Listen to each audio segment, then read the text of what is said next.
मित्रों, आज की प्रेस वार्ता में आप सभी का स्वागत है।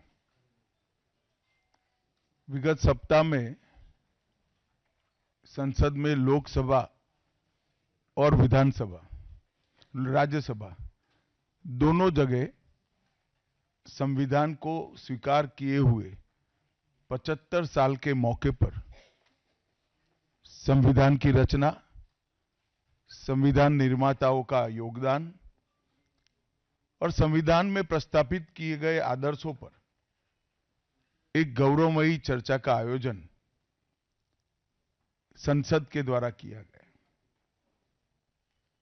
वो चर्चा में 75 साल की देश की गौरव यात्रा, विकास यात्रा और उपलब्धियों की भी चर्चा होनी थी। ये तो स्वाभाविक है कि जब लोकसभा में, राज्यसभा में पक्ष और विपक्ष होते हैं तो हर मुद्दे पर लोगों का नजरिया अलग अलग होता है, दलों का नजरिया अलग अलग होता है, वक्ताओं का नजरिया अलग अलग होता है। मगर संसद जैसे देश के सर्वोच्च लोकतांत्रिक फोरम में जब चर्चा होती है तब इसमें एक बात कॉमन होती है कि बात तथ्य के आधार पर होनी चाहिए और बात सत्य के आधार पर होनी चाहिए। कल से कांग्रेस पार्टी ने जिस तरह से तथ्यों को तोड़ मरोड़ कर रखने का प्रयास किया है, ये अत्यंत निंदनीय है और मैं इसकी निंदा करना चाहता हूं। ये क्यों हुआ? क्योंकि भारतीय जनता पार्टी के वक्ताओं ने संविधान पर, संविधान की रचना के मूल्यों पर और जब जब कांग्रेस या भारतीय जनता पार्टी का शासन रहा तब शासन ने संविधान के मूल्यों का किस तरह से मूल्यांकन किया, संरक्षण किया और संवर्धन किया, इस पर फैक्ट के साथ भारतीय जनता पार्टी के वक्ताओं ने अनेक उदाहरणों के साथ जनता के सामने विषय रखे और उसमें वो तय हो गया कि कांग्रेस पार्टी आंबेडकर जी विरोधी पार्टी है, कांग्रेस पार्टी आरक्षण विरोधी पार्टी है, कांग्रेस पार्टी संविधान विरोधी पार्टी है, कांग्रेस पार्टी ने सावरकर जी का भी अपमान किया, कांग्रेस पार्टी ने आपातकाल डालकर संविधान के सारे मूल्यों की धज्जियां उड़ा दी, नारी सम्मान को भी सालों तक दरकिनार किया, न्यायपालिका का हमेशा अपमान किया, सेना के शहीदों का अपमान किया और भारत की भूमि तक को संविधान तोड़कर विदेशी देशों को देने की हिमाकत कांग्रेस पार्टी के शासन में हुई। जब ये पूरा सत्य उजागर हो गया तब कल से कांग्रेस पार्टी ने फिर एक बार अपनी पुरानी पद्धति को आजमाते हुए बातों को तोड़ मरोड़ कर और सत्य को असत्य के कपड़े पहनाकर समाज में भ्रांति फैलाने का एक कुत्सित प्रयास किया है। संसद में जब चर्चा हो रही थी, ये सिद्ध हो गया कि बाबा साहेब आंबेडकर का कांग्रेस ने किस तरह से पुरजोश विरोध किया था। बाबा साहब के न रहने के बाद भी किस प्रकार से कांग्रेस ने बाबा साहब को हाशिए पर ढकेलने का प्रयास किया। जब संविधान सभा अपना काम कर चुकी, चुनाव हुआ 1951-52 में और 54 में, दोनों बार कांग्रेस ने बाबा साहब को हराने के लिए कोई कसर नहीं छोड़ी। यहां तक कि फ्रेंडली चुनाव होता है, स्पिरिट वाला चुनाव होता है, ऐसा चुनाव भी नहीं था। विशेष प्रयास किया गया और वो उनकी हार को सुनिश्चित किया गया। जहां तक भारत रत्न देने का सवाल है, कांग्रेस के नेताओं ने कई बार खुद ही अपने आप को भारत रत्न दिए हैं। 55 में नेहरू जी ने खुद को भारत रत्न दे दिया, 71 में इंदिरा जी ने खुद को भारत रत्न दे दिया और 1990 में बाबा साहब को भारत रत्न तब मिला जब कांग्रेस पार्टी सत्ता में नहीं रही और भारतीय जनता पार्टी के समर्थन वाली सरकार थी। 1990 तक कांग्रेस पार्टी बाबा साहब को भारत रत्न न मिले इसका बड़े जतन से प्रयास करती रही, यहां तक कि बाबा साहब की जयंती को भी 100वीं जयंती को भी मनाने का मना ही कर दिया गया। नेहरू जी की अंबेडकर जी के प्रति नफरत जग जाहिर है। नेहरू जी की खुद की किताब selected works of Jawaharlal Nehru second series volume 16 इसके भाग 2 की पृष्ठ संख्या 532 पर एक पत्र का उल्लेख है, जब बीसी राव ने नेहरू जी को पत्र लिखकर कहा कि अंबेडकर जी मंत्रिमंडल से इस्तीफा देकर जाने का मन बना रहे हैं, तब नेहरू जी का एक जवाब था, अंबेडकर के जाने से मंत्रिमंडल में कोई फर्क नहीं पड़ने वाला है।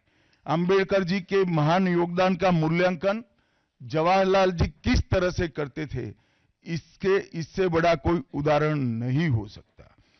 जब पंडित जी की एक और किताब को पढ़ते हैं, लेटर टू चीफ मिनिस्टर में एक उल्लेख है, बंबई के मेयर ने एक पत्र में बाबा साहब के अंबेडकर के जन्मस्थान मऊ में उनका स्मारक बनाना चाहिए ऐसा सुझाव दिया।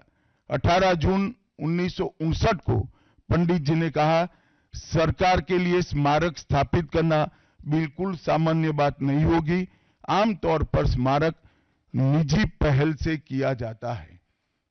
अपने परिवार के चाहे कोई भी सदस्य हो, नेहरू जी हो, इंदिरा जी हो, संजय गांधी हो, राजीव गांधी हो, कई सारे लोगों के लाखों स्मारक देश के अंदर बनाने वाले परिवार के मुखिया कहते हैं कि आमतौर पर निजी पहल पर स्मारक बनाया जाता है, क्योंकि ये स्मारक B.R. आम्बेडकर जी का था।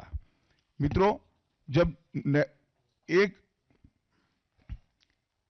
दूसरा उदाहरण मैं देना चाहता हूं, एक सर्वदलीय मंत्रिमंडल पहली देश की कैबिनेट बनी जिसमें बाबा साहेब आम्बेडकर भी सदस्य थे, नेहरू जी प्रधानमंत्री थे। नेहरू जी की किताब selected works of Jawaharlal Nehru में एक और उल्लेख आता है, नेहरू जी के आश्वासन के बावजूद आम्बेडकर जी को कोई महत्वपूर्ण विभाग नहीं दिया गया और ये स्पष्ट इसके अंदर उल्लेख है कि सरकार की नीतियों, विशेषकर विदेश, रक्षा और अनुसूचित जाति और जनजाति से जुड़ी हुई नीतियां और 370 के खिलाफ आम्बेडकर जी थे। जब एक और कांग्रेस पार्टी है, बाबा साहेब आम्बेडकर का कोई स्मारक जब तक कांग्रेस सत्ता में रही बड़ा नहीं बना। जहां जहां विपक्ष की सरकारें आती गई, स्मारक बनते गए। भारतीय जनता पार्टी की सरकारों ने और नरेंद्र मोदी जी की सरकार ने बाबा साहब के जीवन के संबंधित पंच तीर्थ का विकास किया। मध्य प्रदेश में महू, लंदन में वो स्थान जहां बाबा साहब पढ़ते थे, नागपुर में दीक्षा भूमि, दिल्ली में महापरिनिर्वाण स्थान और महाराष्ट्र के मुंबई में स्थित चैत्य भूमि का विकास करने का काम भारतीय जनता पार्टी की सरकारों ने किया। 19 नवंबर 2015 को नरेंद्र मोदी जी ने आम्बेडकर जी के सम्मान में 26 नवंबर को संविधान दिन घोषित किया। डॉक्टर आम्बेडकर इंटरनेशनल सेंटर की स्थापना भी की। 2018 में प्रधानमंत्री नरेंद्र मोदी जी ने महापरिनिर्वाण स्थल पर डॉक्टर आम्बेडकर स्मारक का उद्घाटन किया, जो लगभग 2 एकड़ में फैला है। मित्रों, मैं आज जब आप सबके सामने उपस्थित हुआ हूं, तब राज्यसभा में मेरे बयान को तोड़ मरोड़ कर पेश किया गया। मेरा मीडिया के सभी मित्रों से आग्रह है, कांग्रेस ने सार्वजनिक जीवन में जो पद्धति की है कि बयानों को तोड़ मरोड़ कर पेश करना, हो हल्ला मचाना और भ्रांति खड़ी करना। पहले उन्होंने नरेंद्र मोदी जी के भी एडिटेड बयानों को सार्वजनिक किया। चुनाव जब चल रहा था, मेरे बयान को एआई का उपयोग कर एडिट किया गया और पूरे देश में इसको प्रसारित करने का घृणित काम किया गया। और आज अंबेडकर जी के लिए मेरी बात को तोड़ मरोड़ कर वो पेश कर रहे हैं। मैं स्पष्टता के साथ कहना चाहता हूं, मीडिया को विनती भी करना चाहता हूं कि मेरा पूरा बयान जनता के सामने रखिए। मैं वो पार्टी से आता हूं जो पार्टी कभी अंबेडकर जी का अपमान नहीं कर सकती। पहले जनसंघ और फिर भारतीय जनता पार्टी ने हमेशा अंबेडकर जी के सिद्धांतों के आधार पर चलने का प्रयास किया है। जब जब भारतीय जनता पार्टी शासन में रही, अंबेडकर जी के सिद्धांतों का हमने प्रचार किया है। आरक्षण को और मजबूत करने का काम भारतीय जनता पार्टी ने किया है। इन्होंने जिस प्रकार से आरक्षण को भी विरोध किया, वो भी हम सब जानते हैं। पिछड़ा वर्ग आयोग, काका साहेब कालेलकर आयोग 53 में बना, 55 में रिपोर्ट आई, आज तक वो रिपोर्ट को लागू नहीं किया गया। 31 दिसंबर 1980 को मंडल आयोग बना, मंडल आयोग की रिपोर्ट आई। 80 में इंदिरा जी ने मंडल आयोग को ठंडे बस्ते में डाल दिया। 90 में जब गैर कांग्रेसी सरकार आई, तब मंडल आयोग की रिपोर्ट लागू हुई। उस वक्त राजीव गांधी विपक्ष के नेता थे और जब मंडल आयोग की रिपोर्ट लागू हुई, प्रस्ताव संसद में आया, राजीव जी ने अपने जीवन का सबसे लंबा भाषण ओबीसी के आरक्षण का विरोध करने के लिए किया। आज मैं फिर से एक बार आग्रह के साथ मीडिया को बताना चाहता हूं, सच्चाई को जनता तक पहुंचाना चाहिए। मेरी पूरी बात बहुत स्पष्टता के साथ, कोई कंफ्यूजन के बगैर राज्यसभा के रिकॉर्ड पर है। आज भारतीय जनता पार्टी के सैकड़ों कार्यकर्ताओं ने ट्वीट कर भी इस सत्य को लोगों के बीच में पहुंचाया है। और जिन्होंने जीवन भर बाबा साहेब का अपमान किया, जिन्होंने जीवन भर बाबा साहब के सिद्धांतों को दरकिनार किया, जिन्होंने जब तक सत्ता में रहे बाबा साहब को भारत रत्न मिलने नहीं दिया, जिन्होंने जब तक सत्ता पर रहे आरक्षण के सिद्धांतों की धज्जियां उड़ाई, वो लोग आज बाबा साहेब आंबेडकर के नाम पे भ्रांति फैलाना चाहते हैं। मैं कांग्रेस के अध्यक्ष खड़गे जी को भी कहना चाहता हूं, खड़गे साहब, आपका तो कम से कम दायित्व बनता है, क्योंकि आप उस वर्ग से आते हो जो वर्ग के लिए बाबा साहब आंबेडकर जी ने पूरा जीवन समर्पित किया। आपने कम से कम कांग्रेस के एक कुत्सित प्रयास में सपोर्ट नहीं करना चाहिए था। मुझे बड़ा दुख है कि आप भी राहुल गांधी जी के दबाव में इसके अंदर शामिल हुए हो। मित्रों, आज जब हम सब यहां बैठे हैं, मैं फिर से एक बार कहना चाहता हूं, कांग्रेस के पास इस संविधान के ऊपर की चर्चा में बाबा साहेब आंबेडकर विरोधी कांग्रेस है, इसका कोई जवाब नहीं बचा। संविधान विरोधी कांग्रेस है, इसका कोई जवाब नहीं बचा। कांग्रेस आरक्षण विरोधी है, इसका कोई जवाब नहीं बचा। कांग्रेस सावरकर विरोधी है, इसका भी कोई जवाब नहीं बचा। कांग्रेस ओबीसी विरोधी है, उसका भी कोई जवाब नहीं बचा। आपातकाल का पाप कांग्रेस के ही समय में हुआ, इसका भी कोई जवाब नहीं बचा। नारी सम्मान का विरोध भी कांग्रेस ने ही किया, वो प्रस्तापित हो गया। न्यायपालिका का अपमान ही कांग्रेस ने ही किया, वो भी प्रस्तापित हो गया। भारत की भूमि को भी संविधान को दरकिनार कर विदेश को सौंपने का पाप भी कांग्रेस ने ही किया, ये भी प्रस्तापित हो गया। तब फिर से एक बार चिर परिचित अपनी पुरानी नीति पर कांग्रेस आई है और उन्होंने मेरे बयान को तोड़ मरोड़ कर आधा ही दिखाकर जनता के सामने रखना और भ्रांति फैलाने का प्रयास किया है। कृपया मेरा पूरा बयान आप सभी लोग जनता तक पहुंचाइए तो दूध का दूध और पानी का पानी हो जाएगा। मैं उस पार्टी से आता हूं, उस संस्कृति से आता हूं जो स्वप्न में भी बाबा साहब के विचारों का या बाबा साहब के स्वयं का अपमान नहीं कर सकते। हम जानते हैं कि देश के संविधान को समावेशी बनाने में देश के पिछड़े वर्ग को, दलितों को, आदिवासियों को, गरीबों को और वंचितों को न्याय दिलाने के लिए और देश के लोकतंत्र की नींव को इतनी नीचे तक गहरी पहुंचाने में बाबा साहब का बहुत बड़ा योगदान है।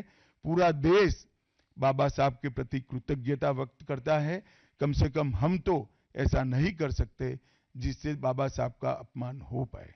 और मैं फिर से एक बार कांग्रेस के ये कुत्सित प्रयासों की घोर निंदा करता हूं और जो संविधान पर दोनों सदनों में चर्चा हुई, कम से कम भारतीय जनता पार्टी की ओर से चर्चा का स्तर मेंटेन करने का पूरा प्रयास किया गया था, विषय पर बोलने का आग्रह किया गया था और तथ्य के साथ बोलने का आग्रह भी हमारे सारे वक्ताओं ने किया था।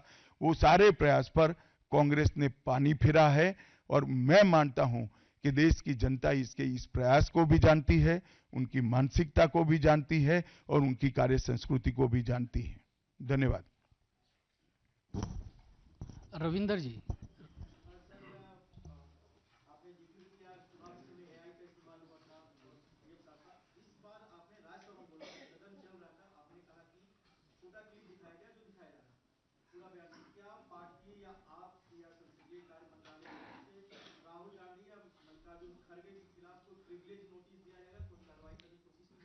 देखिए, मैं पार्लियामेंट के बारे में बाहर जवाब नहीं दे सकता, परंतु मैं इतना जरूर कह सकता हूं कि इसके सारे legal option Bharatiya Janata party तरासेगी। Parliament के अंदर और पार्लियामेंट के बाहर क्या लीगल एक्शन हो सकते हैं, वो सारी संभावनाओं को तराशकर भारतीय जनता पार्टी निर्णय करेगी। आनंद पांडे जी।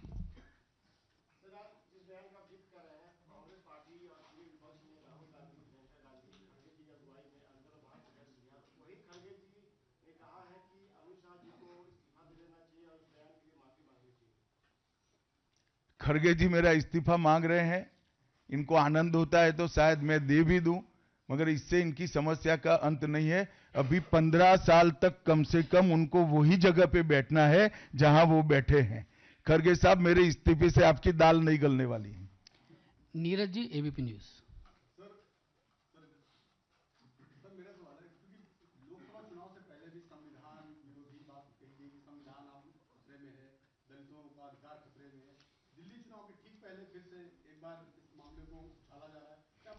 नीरज जी, आप भूल रहे हैं बीच में हरियाणा और महाराष्ट्र का चुनाव हो गया है और उन्होंने लहराया हुआ संविधान अंदर से कोरा था। संविधान प्रेम इनका कितना खोखला है वो एक्सपोज हो चुके हैं। एक झूठ बार बार नहीं चल सकता है, अंततोगत्वा सत्य जनता तक पहुंचता ही है। ऐश्वर्या पालीवाल, आज तक।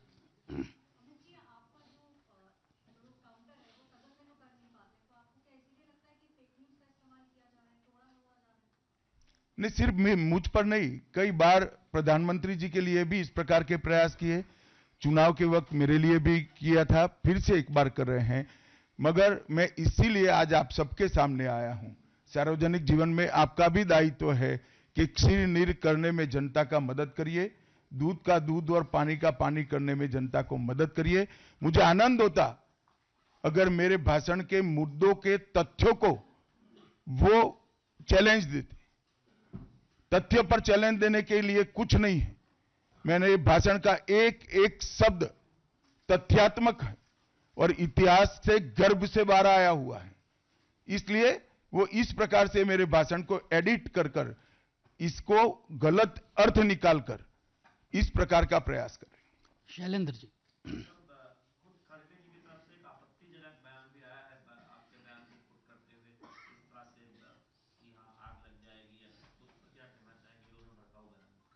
मुझे लगता है आप मेरी प्रेस को अच्छे से कवर करिए, कुछ नहीं होगा।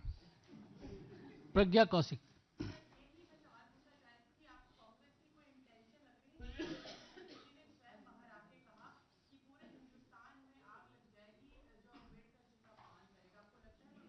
उनका इंटेंशन क्या है इसके डिटेल में मैं जाना नहीं चाहता, परंतु मैं इतना जानता हूं कि अब कांग्रेस को जनता जान गई है।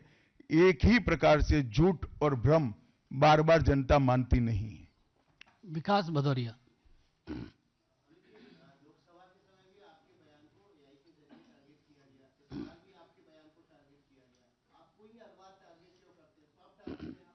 भाई आपका सवाल गलत जगह पे, ये कांग्रेस कार्यालय में पूछने का सवाल है, मुझे क्यों पूछ रहे हो? यतेंद्र जी, यतेंद्र।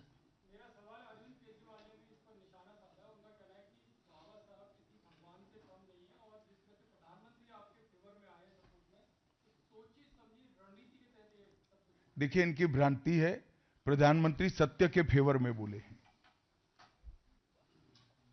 मोहित भट्ट। सर, जिस प्रकार से सारी विपक्षी पार्टियां भी अब साथ आ रही हैं, पहले वो अलग अलग मुद्दों पे पार्लियामेंट में अलग अलग दिखी थी, लेकिन इस मुद्दे पे वो सड़कों पे आने की बात कर रही है। आम आदमी पार्टी ने प्रोटेस्ट किया, टीएमसी भी प्रोटेस्ट करेगी, तो इस मुद्दे पे सारी विपक्षी पार्टी एक साथ आ रही है।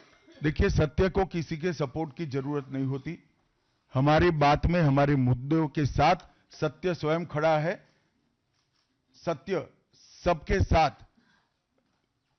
सत्य ही रहता है, कितने भी लोग साथ में आए, इससे सत्य को कोई फर्क नहीं पड़ता। कृष्ण मोहन शर्मा। सर, कृष्ण मोहन शर्मा, भारत एक्सप्रेस से। आज एक बहुत आश्चर्यजनक बात ये हुई कि जो कभी कहते थे कि मैं संविधान को नहीं मानता, मैं एनार्किस्ट हूँ, ये जनता ने संविधान के लिए नहीं अरविंद केजरीवाल को वोट दिया है, वो भी आपकी आलोचना कर रहे थे और कह रहे थे कि बाबा साहब भीमराव अम्बेडकर का बड़ा अपमान किया है। चलो कम से कम मेरे कारण अरविंद केजरीवाल जी संविधान का और बाबा साहब का सम्मान करने लगे, वो आनंद का विषय है। संजय जी। सर, आपका भाषण सभी ने देखा था, सुना था। उस समय कोई सी चीज सामने नहीं आई थी, लेकिन उसके बाद से जैसे जब आपकी स्पीच जब खत्म हो गई, जब बाहर निकले, उसके बाद में सोशल मीडिया पर जिस तरीके से एक के बाद चीजें आने लगी, उस समय आपको लगा था कि चीजें आप ही पे अटैक कर रहे हैं। शायद आप भूल रहे हैं कि राज्यसभा में श्री राहुल गांधी नहीं बैठते हैं। राहुल गांधी राज्यसभा लोकसभा में बैठते हैं। आमोद जी। आपने इस भाषण के खिलाफ प्रिविलेज का नोटिस दिया है डायरेक्ट जुलाई में राज्यसभा में, क्या प्रिविलेज का मामला इसमें बनता है? मुझे क्या मालूम, हो तो स्पीकर साहब ने तय करना पड़ेगा, सभापति जी तय करेंगे। अमित।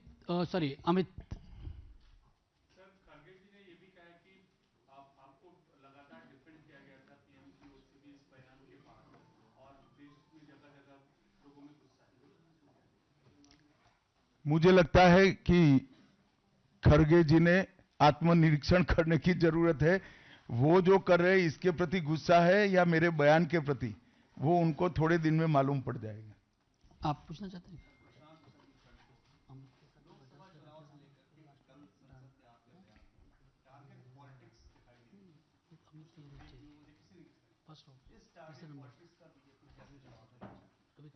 नहीं, बीजेपी को टारगेट कर रहे हैं वो सही है, क्योंकि जनता के फैसले लगातार बीजेपी के पक्ष में आ रहे हैं।